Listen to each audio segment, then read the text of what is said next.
आज मैं आपको लेसन 6 पढ़ाऊँगी, हमारे चारों ओर के परिवर्तन। अब क्या होता है बेटा, हमारे चारों ओर कुछ ना कुछ होता रहता है। जैसे आपके शरीर में भी होते रहते हैं परिवर्तन। जैसे आपके नाखून बढ़ते हैं, बाल बढ़ते हैं, आपका कद बढ़ता है ना। आपके दांत कभी टूटते हैं फिर नए आ जाते हैं। आप गुब्बारे को फुलाते हो तो गुब्बारे के आकार में परिवर्तन हो जाता है। कागज़ से कोई चीज़ बनाते हो तो कागज़ से क्या होता है, उसकी शेप बदल जाती है ना। शेप बदल जाती है, आकार में परिवर्तन हो जाता है। तो ये सब क्या है, हमारे चारों ओर के परिवर्तन हैं। आप देखते हो कभी बादल आ जाते हैं, कभी बादल चले जाते हैं, है ना। पत्तियां हैं, पत्तियों का रंग बदलता है। हमारे चारों ओर अनेक परिवर्तन होते रहते हैं। ऐसे आप कभी सोते हो, जागते हो, ये देखो बादल आते हैं, है ना बेटा। ऐसे लगता है आपको, यदि आपके अपने चारों ओर किसी भी वस्तु में परिवर्तन करने की कोई जादुई शक्ति अचानक मिल जाए तो कितने बड़े मज़े की बात होगी, है ना। आप ऐसे सोचते हो ना, इसमें लिखा हुआ क्या यह एक बड़े मज़े की बात नहीं होगी, है ना। वे कौन सी वस्तुएं हैं जिन्हें आप बदलना चाहेंगे। तो आप भी चाहोगे कि मैं भी कुछ ऐसा कर दूँ जिससे मेरा कुछ परिवर्तन हो जाए, है ना। आप कोई छोटा है तो वो सोचेगा काश मैं लंबा हो जाऊँ, है ना। तो ये वास्तव में हमारे पास कोई जादुई शक्ति नहीं है, फिर भी हम अपने चारों ओर की कुछ वस्तुओं को बदल सकते हैं। शायद बहुत सी वस्तुएं। क्या आप कुछ ऐसी वस्तुओं की सूची बना सकते हैं जिन्हें आप बिना किसी जादू का प्रयोग किए बदल सकते हैं। जैसे गुब्बारे में हवा भरना बदल सकते हो ना बिना जादू के। हमारे चारों ओर बहुत से परिवर्तन अपने आप होते रहते हैं। जैसे खेतों में फसलें समय अनुसार बदलती रहती हैं, पत्तियां रंग बदलती है, सूख कर पेड़ों से गिर जाती हैं, देखा है ना बेटा। फूल खिलते हैं, मुरझा जाते हैं। क्या कोई परिवर्तन आपके शरीर में भी होते हैं। आपके नाखून बढ़ते हैं, आपके बाल बढ़ते हैं, देखा है ना बेटा। सबके नाखून बाल बढ़ते हैं, है ना। तो आपने देखा आपके बाल बढ़ते हैं, आप बढ़कर लंबे हो जाते हो। इन सब के बढ़ने के बाद आपका वजन भी बढ़ जाता है। क्या आपको पहले भी महसूस हुआ था कि आपके चारों ओर हर समय बहुत से परिवर्तन होते रहते हैं। देखो बेटा, जब तक हमें किसी बात का पता नहीं होता तो हमें इस बारे में पता ही नहीं था कि ये परिवर्तन है, हमारे चारों ओर के परिवर्तन है। लेकिन आज जब आप लेसन पढ़ोगे तो आपको पता चल जाएगा। क्या कुछ परिवर्तनों को साथ साथ समूह में रख सकते हैं। हम विभिन्न मतलब अलग अलग प्रकार के परिवर्तनों को समूह में कैसे रख सकते हैं। इनमें यदि कोई समानता मिलेगी तो वह हमारे लिए सहायक होगी, ठीक है बेटा। तो अब हम देखते हैं कैसे परिवर्तन हैं जो उनमें कोई समानता है। तो आप पढ़ेंगे, क्या सभी परिवर्तन सदैव उत्क्रमित किए जा सकते हैं। अब कोई परिवर्तन है बेटा, वो उत्क्रमित किया जा सकता है। उत्क्रमित का मतलब क्या होता है, जैसा पदार्थ है उसको वापस उसी अवस्था में ला सकते हैं। जैसे हम क्या करते हैं बेटा, जैसे हम पानी से बर्फ़ जमाते हैं और बर्फ़ से हम वापस पानी बना देते हैं। पानी से बर्फ़ जमाई और बर्फ़ से वापस पानी बन जाता है। तो ये होता है उत्क्रमित किया जा सकता है। अब पानी को, जैसे आपने पानी को गर्म किया तो पानी रहेगा बेटा, वो भी क्या है, उत्क्रमित है। पानी को ठंडा किया, वो भी क्या है, उत्क्रमित है। लेकिन आपने दूध से क्या बना लिया, दूध से दही बनाई, तो ये क्या है, उत्क्रमित नहीं है। इसको हम उत्क्रमित नहीं कर सकते क्योंकि दूध से तो दही बन गई लेकिन दही से दूध नहीं बना, तो इसलिए ये क्या है, उत्क्रमित नहीं किया जा सकता। यही सब हम पढ़ेंगे इस लेसन में बेटा। देखो उत्क्रमित के बारे में, एक गुब्बारा लीजिए, उसे फुलाइए, सावधानी बरतें कि वह फट ना जाए। अब इतनी ज़्यादा हवा भी नहीं भरने की बेटा वो फट ही जाए। ऐसा होता है ना, गुब्बारा कई बार फट जाता है फुलाते फुलाते। अब उसकी हवा निकाल दो या हवा निकल जाने दें तो क्या होगा। ये देखा आपने, गुब्बारे में हवा भरने से इसके अमाप और आकार में परिवर्तन होता है। अमाप मतलब साइज़ में हो रहा है और आकार बदल गया, है ना। एक कागज़ का टुकड़ा ले, अमाप का मतलब होता है बेटा उसका साइज बड़ा हो गया और आकार, उसकी शेप, जैसे वो छोटा कैसा लग रहा था और बड़ा हो गया कैसा लग रहा है ना। आकार में भी परिवर्तन हो रहा है। एक कागज़ का टुकड़ा ले, उसे चित्र 6 पॉइंटों के अनुसार मोड़े। चित्र दिख रहा है बेटा आपको, ऐसे क्या बनाना है, इससे एरोप्लेन बनाना है, खिलौने वाला हवाई जहाज़, ठीक है। आप ऐसे खिलौने वाला हवाई जहाज बनाना आता होगा ना बेटा आपको। इससे आपके कागज़ का टुकड़ा खिलौना हवाई जहाज में परिवर्तित होगा। जिस बच्चे को बनाना नहीं आता वो अपने दोस्त से सीख ले, तो सबको बनाना आता है ना बेटा। आपको इस हवाई जहाज को कुछ समय तक उड़ाने में बहुत मज़ा आता है। यदि आप थक जाएं तो कागज़ को पुनः सीधा कर देते हैं। पुनः का मतलब दोबारा सीधा कर देते हैं। हम किसको कर देते हैं बेटा सीधा? कागज़ को। किसको कर देते हैं? कागज़ को हम दोबारा से सीधा कर देते हैं। दोबारा वापस कागज़ बना लेते हैं हम इसे खोल के। देखो पहले कागज़ से हवाई जहाज बनाया, फिर हवाई जहाज से फिर से कागज़ बना लेते हैं। तो इसको उत्क्रमित किया जा सकता है। अब गुथे हुए आटे की एक लोई बनाइए। गुथा हुआ आटा देखा बेटा सबने? इससे रोटी बेलने की कोशिश कीजिए। अब रोटी बेल दी। आप इसके आकार से खुश ना हो, इस रोटी को दोबारा लोई में परिवर्तित करना चाहेंगे। मान लो हमारे से सही रोटी नहीं मिली तो हम दोबारा से उसकी क्या बना लेंगे बेटा? लोई बना लेंगे, है ना। देखो आपने रोटी बेल ली है, फिर इसको लोई में बदल सकते हो, है ना। तो ये क्या है? उत्क्रमित किया जा सकता है। ये गुथे हुए आटे से रोटी बेली और बेली हुई रोटी से गुथा हुआ आटा। अब अगला क्या है? क्रियाकलाप 1, 2, 3 में जो 3 परिवर्तन देखे हैं उनके बारे में सोचिए। उनमें एक जैसा क्या है? अब 3 देखे आपने क्रियाकलाप बेटा। हवाई जहाज वाला देखा, गुब्बारे वाला देखा, है ना, और बिली हुई रोटी वाला देखा। तो ये 3 परिवर्तन आपने देखे हैं। अब इन सबको क्या कर सकते हैं बेटा? हम वापस उसी अवस्था में ला सकते हैं। तो ये हम कहते हैं क्या कि ये उत्क्रमित किए जा सकते हैं। देखो गुब्बारा अपने पूर्व आकार और माप में वापस आ जाएगा। कागज़ का माप पहले और हवाई जहाज बनने के बाद भी समान है। माप मतलब उसका साइज, उसका जो आकार, उसका जो साइज़ था वो उतना ही रहेगा। गुथे हुए आटे से पुनः लोई बनाना संभव है बेटा। अब लोई से गुथा हुआ आटा बनाना संभव है। तो आपने क्या निष्कर्ष निकाला? इन तीनों क्रियाकलापों से यह संभव है कि जिस पदार्थ से यह क्रियाकलाप प्रारंभ किया गया उस पदार्थ को वापस पाया जा सकता है। यदि हाँ तो इसका मतलब है कि जो परिवर्तन इन क्रियाकलापों में हो रहे हैं, परिवर्तन मतलब चेंजेज, उन्हें पुनः पूर्व स्थिति में लाया जा सकता है। अब इन्हीं क्रियाकलापों को कुछ अलग ढंग से करते हैं। अब देखो बेटा, अब हमने क्या करना है? इसी गुब्बारे को लीजिए जो पहले हमने फुलाया था। ये दिख रहा है बेटा आपको, यहाँ पे फुलाया था गुब्बारे को। अब इसी को दोबारा लीजिए और उसको उसके पूरे माप में फुलाइए, पूरे साइज और फुला दो बेटा। उसके मुख को पतले धागे से कसकर बांधिए। गुब्बारे में अपनी नुकीली पेंसिल से छेद कीजिए। ओ, गुब्बारा फट गया।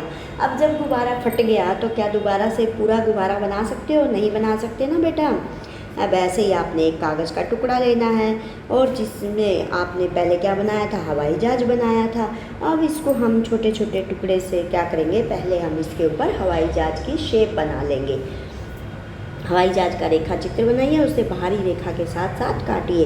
अब ये कैंची से ऐसे ऐसे कट कट कर करे बेटा, ये आपके पास आ जाएगा। कागज़ से काट कर बनाया गया पहले इसको ड्रॉ कर लेना, उससे हमने फिर कैंची से कट कर देना, तो ये इतना पीस कट हो जाएगा बेटा।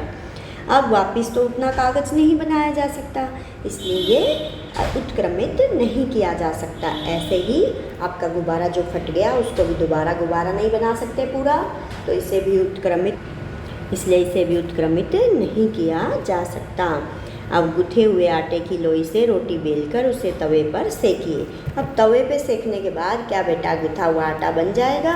नहीं। तो तीनों में आपने क्या देखा? नहीं। वापस कागज़ उसी अवस्था में नहीं आएगा, गुब्बारा वापस उसी अवस्था में नहीं आएगा। तो ये क्या है? उत्क्रमित नहीं किए जा सकते। तो यही बात यहाँ पे सारी कही है बेटा।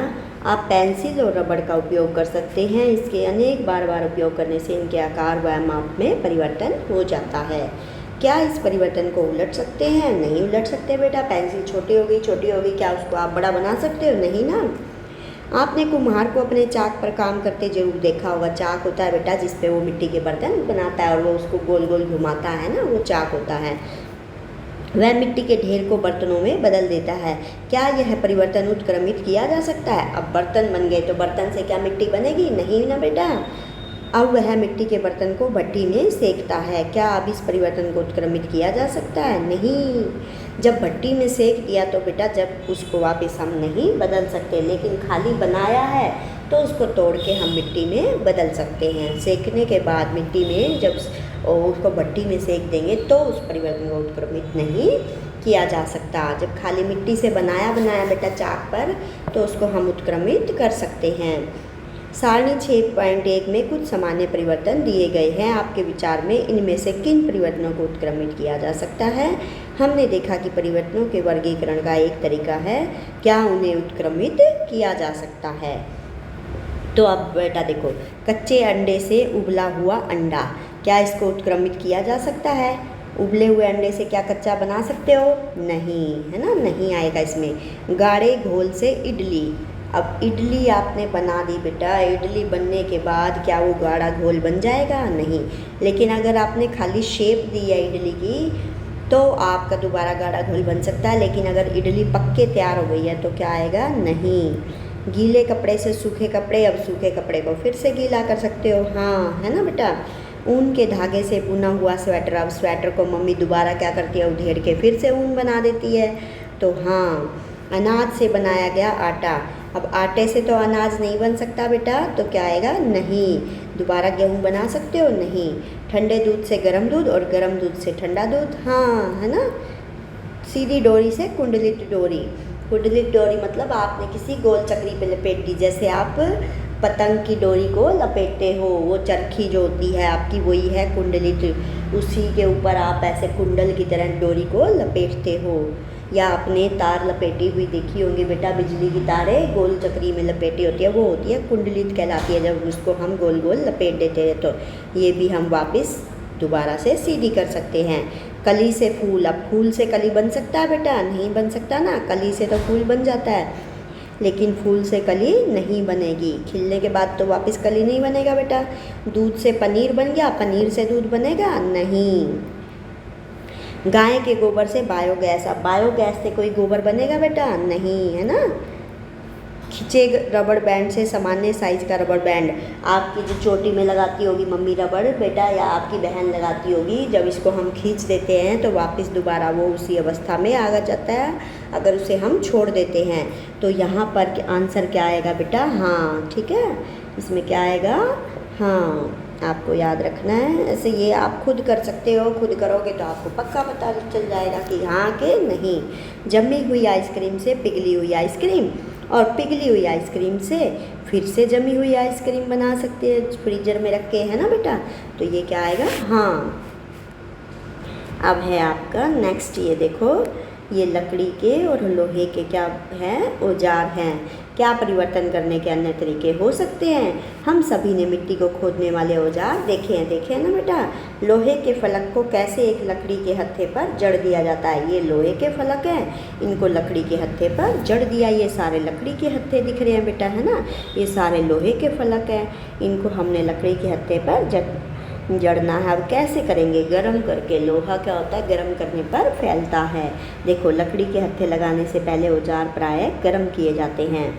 इन औजारों में लोहे के फलक में एक वल्ले होता है जिसमें लकड़ी के हत्थे को फंसा दिया जाता है। वल्ले ये दिख रहा है बेटा, यहाँ पे देखो, ये जो घेरा सा होता है या छेद सा होता है, इसको हम लकड़ी में फंसा देते हैं, तो इसे हम वल्ले कह रहे हैं।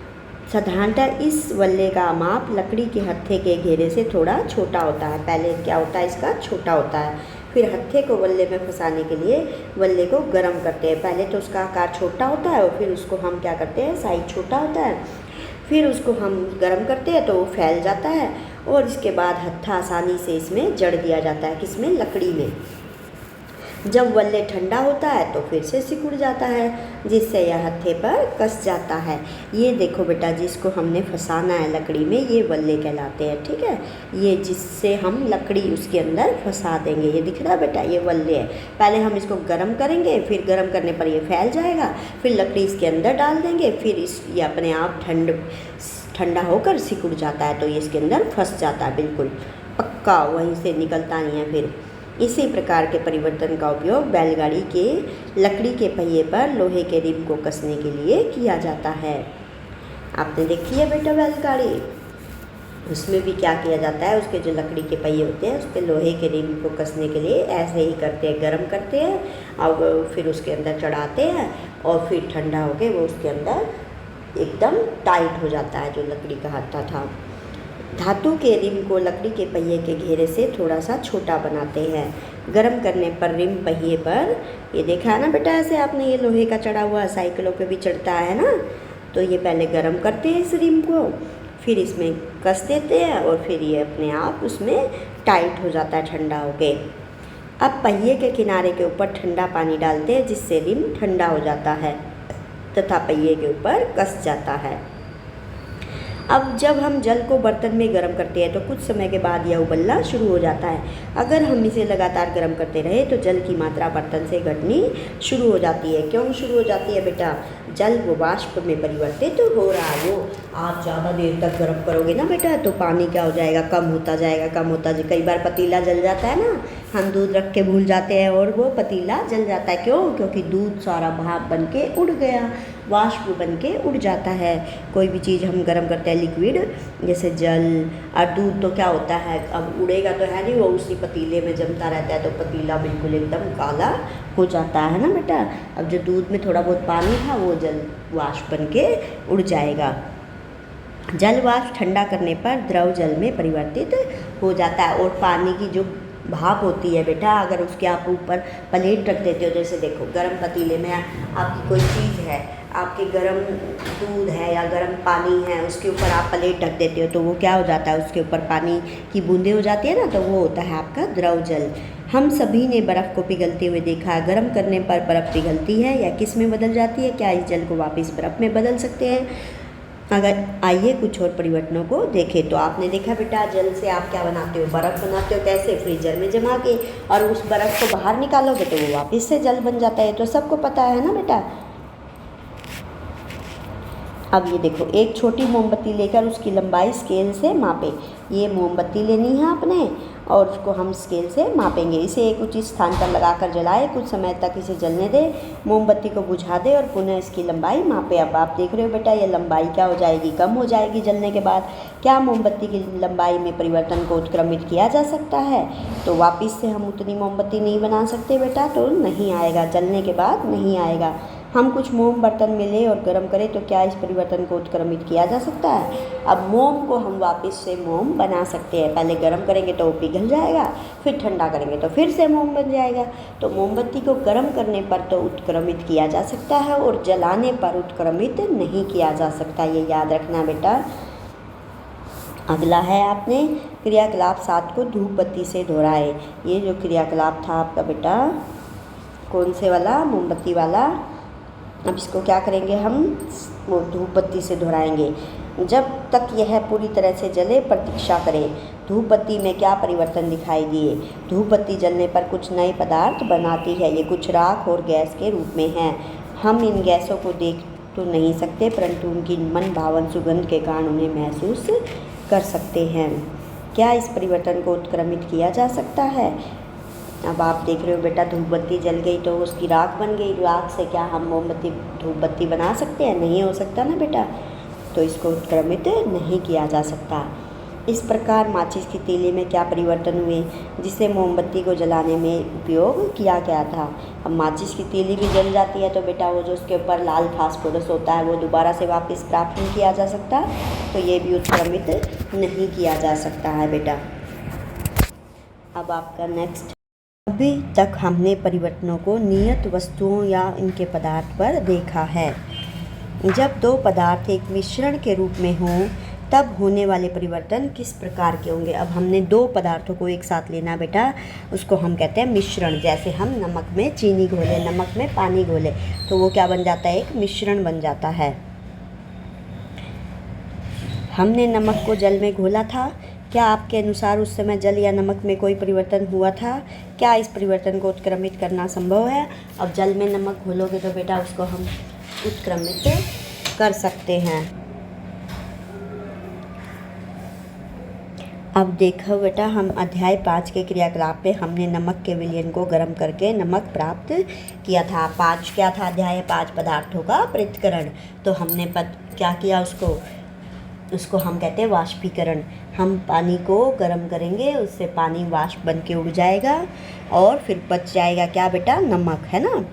तो क्या हम यह कह सकते हैं कि नमक को पानी में घोलने से हुए परिवर्तन को उत्क्रमित किया जा सकता है? तो किया जा सकता है ना बेटा।